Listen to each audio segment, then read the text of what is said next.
This is Autoline Daily, the show dedicated to enthusiasts of the global automotive industry. Stellantis is hiring the vice president of Alexa Automotive at Amazon as its next chief technology officer. Ned Keurig will join the automaker at the end of August. He's worked at Amazon since 2017, and prior to that, he was an executive vice president at Toyota for its connected software engineers, data scientists, and designers division. But to us, this hiring shows that Stellantis CEO Carlos Tavares believes the future of the company is with data monetization, and connectivity, not with EVs or fuel cells. Do you know who the ICCT is? It stands for the International Council on Clean Transportation, and its members are former government regulators who've dealt with fuel economy and emissions. And that's the organization that blew the whistle on Volkswagen's cheating on diesel emissions. And it just came out with a study that says today's electric vehicles emit less greenhouse gas emissions compared to all other fuels and drivetrains over the life of the vehicle, from raw material extraction to recycling and disposal. It looked at the European Union, the United States, China, and India, and found that EVs were cleaner even in China and India, which primarily use coal to generate electricity. If you want to learn more about the study, we've got the link in today's transcript and description box. And a quick correction here. Yesterday we reported that Stellantis plans to move production of the Jeep Cherokee from Belvidere, Illinois to Toluca, Mexico. What we neglected to say is that it was Auto Forecast Solutions that reported the change, not Stellantis. We think Auto Forecast Solutions is a rock-solid source of information and want to give credit where credit is due.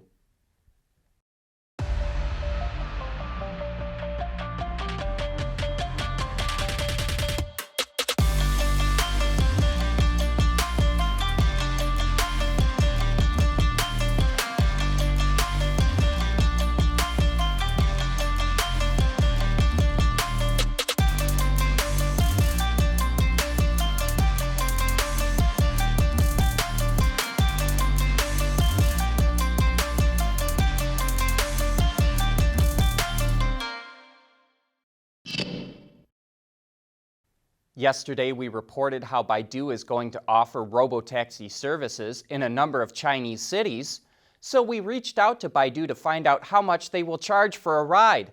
Baidu told us that in Guangzhou, they don't charge anything because it's still a pilot program. But in Beijing, where they're in full launch mode, they charge about 30 yuan, which is less than $5. There sure is a lot of interest in robotaxis. Another Chinese company, DeepRoute.ai, launched a robotaxi service in Shenzhen that people can access via an app on WeChat.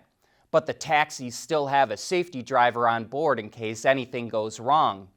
DeepRoute.ai was founded in 2019 and wants to become a Tier 1 supplier to OEMs, other suppliers, and logistics companies.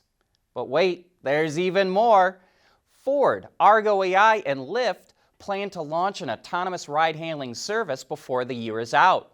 Lyft users, first in Miami, Florida, and then Austin, Texas in 2022, will be able to select a Ford self-driving vehicle for a ride. But it's not going to be a huge fleet. The goal is to get at least 1,000 AVs in Lyft's fleet over the next 5 years. And lastly, Mobileye expanded its AV testing to New York City. Mobileye 2 is preparing for commercial deployment, but right now is running day and nighttime tests, looking for scenarios like jaywalkers, double parking, construction, tunnels, and bridges. And one other thing to note, look how sleek the Mobileye system is compared to others. You almost don't even notice it. Mobileye uses a camera-only system as its first and main mode of identification, but also has a LiDAR radar subsystem for redundancy.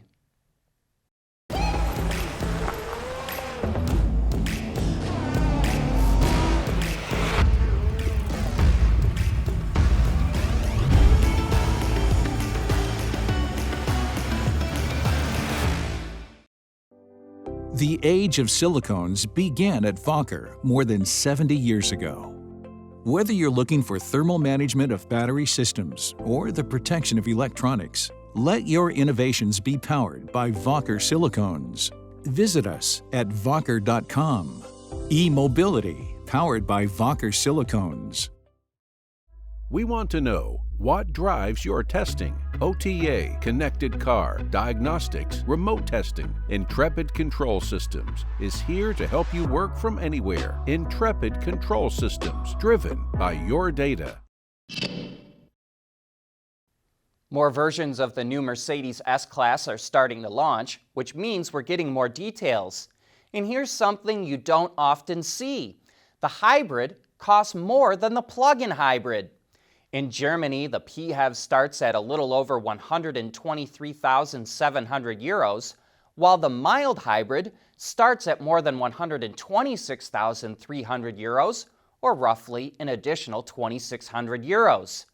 But look at the content list and you'll see the reason why. Both produce about 500 horsepower, but the mild hybrid does it with a big V8, which moves the heavy sedan from 0 to 100 kilometers an hour in 4.4 seconds, rather than the 5.2 seconds of the PHEV. It, on the other hand, features a 367 horsepower inline six-cylinder engine and a 150 horsepower electric motor. Battery size is not in the press release, but with 100 kilometers or 62 miles of range, which is pretty decent for a PHEV, it must be on the larger side.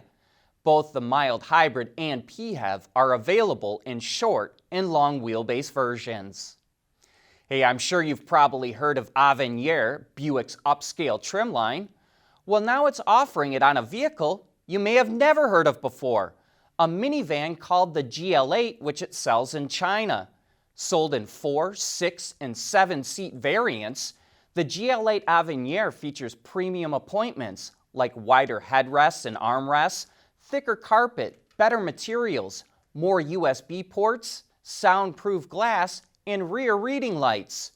Pricing for the van starts between $71,600 and about $82,500.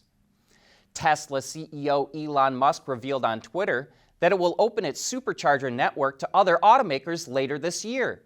But he didn't provide any other details, like if they'll need plug adapters, since Teslas are different from everyone else. Musk has said he wants to help grow EV adoption, and with 25,000 superchargers globally, access to that network will help make his goal a reality. And speaking of Tesla, Consumer Reports is once again criticizing the EV maker for allowing its owners to be beta testers for its full self-driving prototype software. Tesla recently released the latest version, known as FSD Beta 9, which automates even more driving tasks. But Consumer Reports still has concerns over its performance and safety based on videos posted by owners to social media.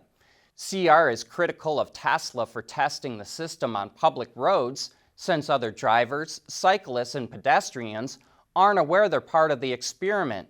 It says at the very least, Tesla should be monitoring the drivers in real time to make sure they're paying attention while using the system. But that's it for today. Thank you for watching.